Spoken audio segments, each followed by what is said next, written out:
السلام علیکم ورحمت الله وبرکاته ومغفرته. یو محترم پوښتنه کړې ده چې الله جل جلاله مې په خوب باندې ولیدی. نو داسې خوب دی چې هغه ته یې وایي زه کې متحیر یم، ډېر ناولده فکرونه راولیږي. محترمه ده مسلې ته به لږ وضاحت ورکړو. ابن علي کاري رحمت الله علیه مبارک وایي اکثر علما پر دې باندې دي چې په خوب کې الله جل جلاله لیدل کېدلی شي من غیر کیفیت و جهت و هیئت. کیفیت و جهت و هیئت د هغه څخه سوا دی لیدل کېدلی شي. لکه امام ابي حنیفه رحمت الله علیه مبارک چې الله جل جلاله په خوب کې ولیدی نه نوي واره، او دغه رنګه امام احمد رحمت الله علیه مبارک الله جل جلاله وایي الله جل جلاله مې په خوب ولیدی او بیا مې ورته وویل یا رب بما یتقرب المتقربون، په څه وجه باندې تا ته خلک ژوندي کېږي.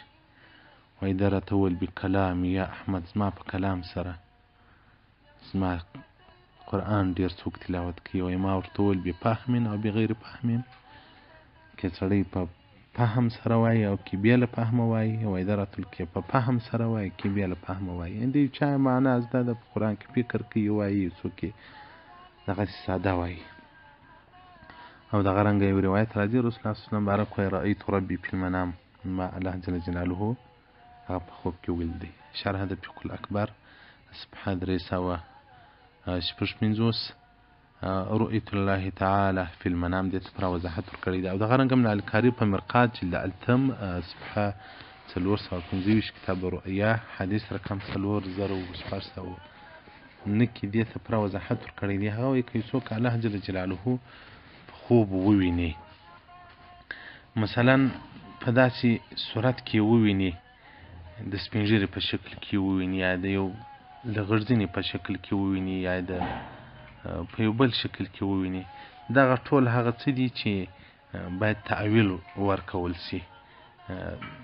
یعنې وایي که چیرې الله جل جلاله څوک په خوب وویني په داسې صفت باندې چې هغه الله منزه وي له دې صفت څخه، نو دا خوب ده ته تاوان نه رسوي، بل یکون لها وجه من التعویل، یو تعویل دی ورکړي.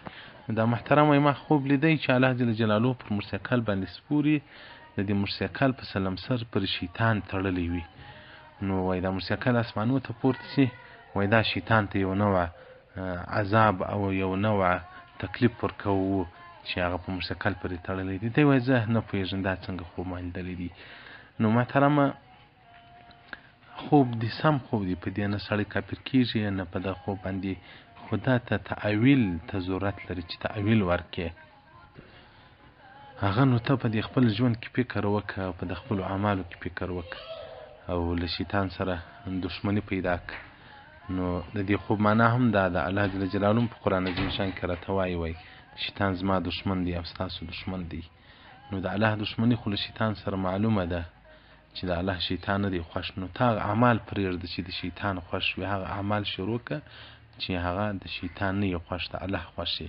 مرقات جلد اتم صفحه 425 دې ته پوره وضاحت ورکړی دی. محترمه خوب کې د څه مشکل نشته، ما ډېر په تشویش کې کېږه، ځکه الله جل جلاله په هغه کیف په هغه حال باندې څوک نشي لیدلی چې هغه د الله له ذات سره وړ ده.